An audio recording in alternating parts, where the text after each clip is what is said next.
तो अंबेडकर पर आर पार हो रहा है। बीजेपी कांग्रेस सामने सामने है। तीखे शब्दों का इस्तेमाल हो रहा है, आरोप लगाए जा रहे हैं। एक एक करके देखिए दोनों पक्षों की तरफ से धड़ाधड़ आरोप क्या लगाए जा रहे हैं।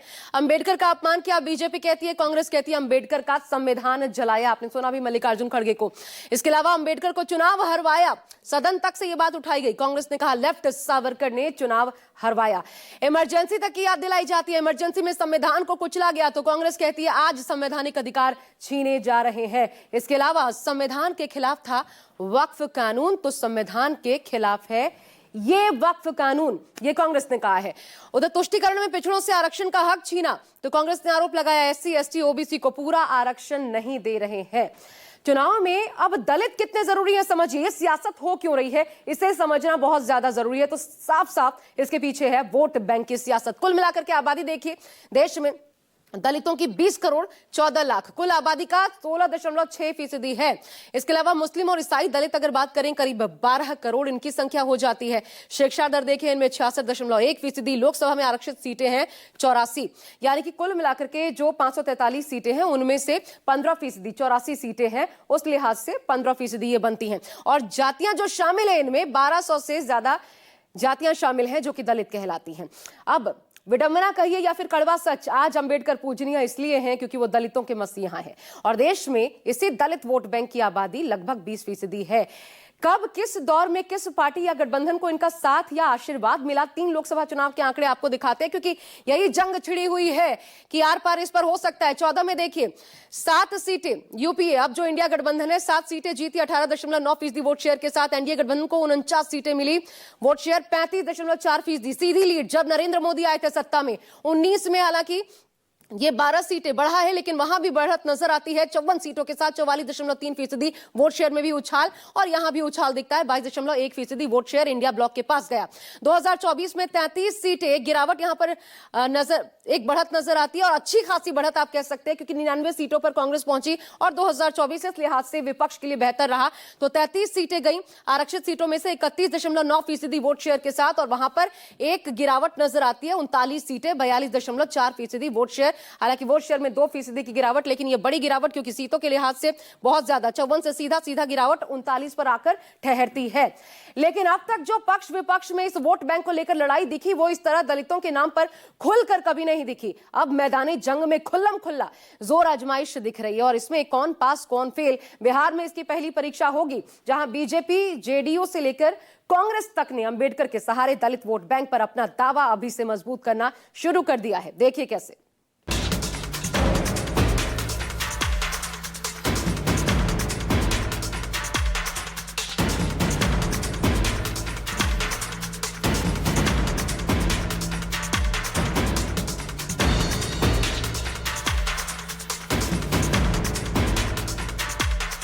चुनावी साल में बिहार के सियासत गर्म है।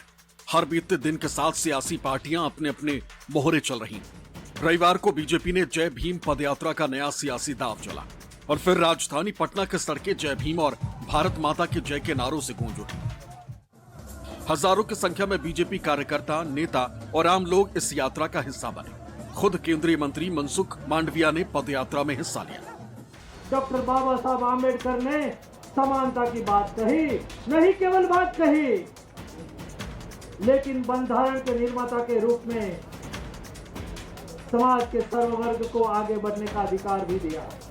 हमें इस कॉन्स्टिट्यूशन से प्रेरणा लेनी है, हमें बाबा साहब के जीवन कवन से प्रेरणा लेनी है और विकसित भारत का रास्ता तय करना है।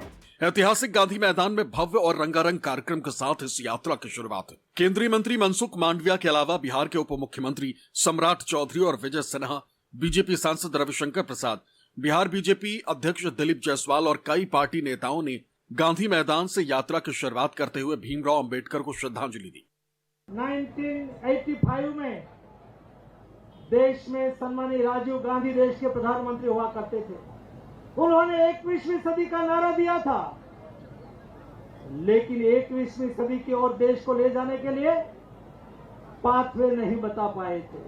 प्रधानमंत्री जी ने 2022 15 अगस्त को रेड फोर्ट से अपना उद्बोधन में केवल विकसित भारत बनाने की संकल्पना नहीं रखी, लेकिन इस संकल्पना के साथ मोदी जी ने पाथवे भी बताया। पटना के गांधी मैदान से हाई कोर्ट तक इस जय भीम पदयात्रा का आयोजन किया गया। पार्टी नेताओं और कार्यकर्ताओं के अलावा दलित समाज के युवाओं ने बढ़ चढ़कर इसमें हिस्सा लिया। बाबा साहेब डॉक्टर भीमराव अंबेडकर की 134वीं जयंती के अवसर पर जय भीम पदयात्रा का आयोजन किया जा रहा है। सभी राज्यों की राजधानी में ये पदयात्रा की जा रही है।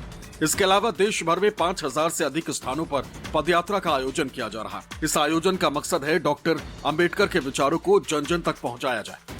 बाबा भीमराव अंबेडकर, जिन्होंने भारत के संविधान और गरीबों, वंचितों, दलितों को समाज के मुख्य धारा से जोड़ने का सपना देखा था।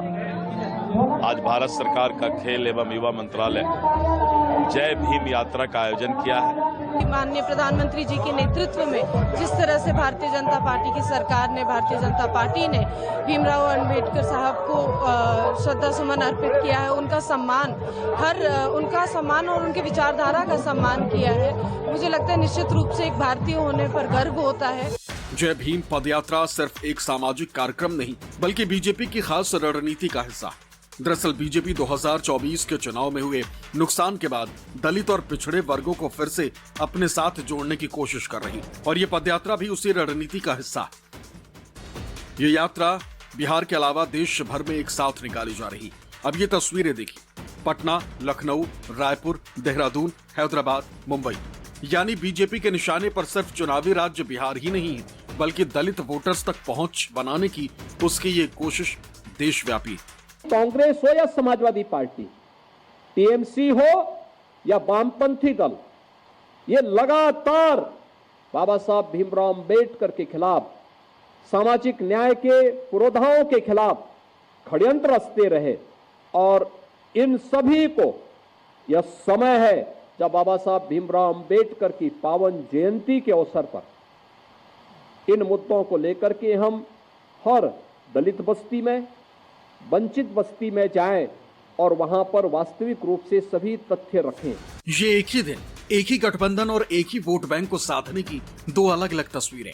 जहां एक तरफ बीजेपी ने पटना में जय भीम पदयात्रा का आयोजन किया, तो वहीं उसकी सहयोगी जेडीयू ने भीम संवाद कार्यक्रम का आयोजन किया। इन दो तस्वीरों से साफ है कि बिहार की राजनीति में एक बार फिर दलित वोट बैंक को साधने की जंग तेज हो गई। पटना के बापू सभागार में इस कार्यक्रम में मुख्यमंत्री नीतीश कुमार ने न सिर्फ अपनी सरकार की उपलब्धियां गिनाई, बल्कि दलित वोट बैंक को लुभाने की भी कोशिश की।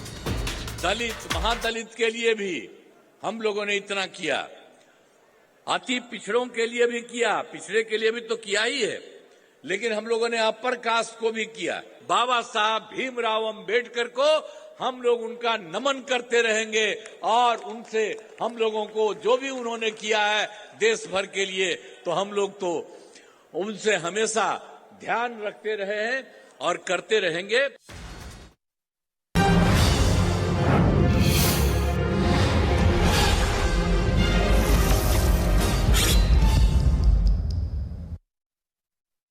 दोनों टीमों के लिए बहुत बाजी कौन सी गोटी चलूं?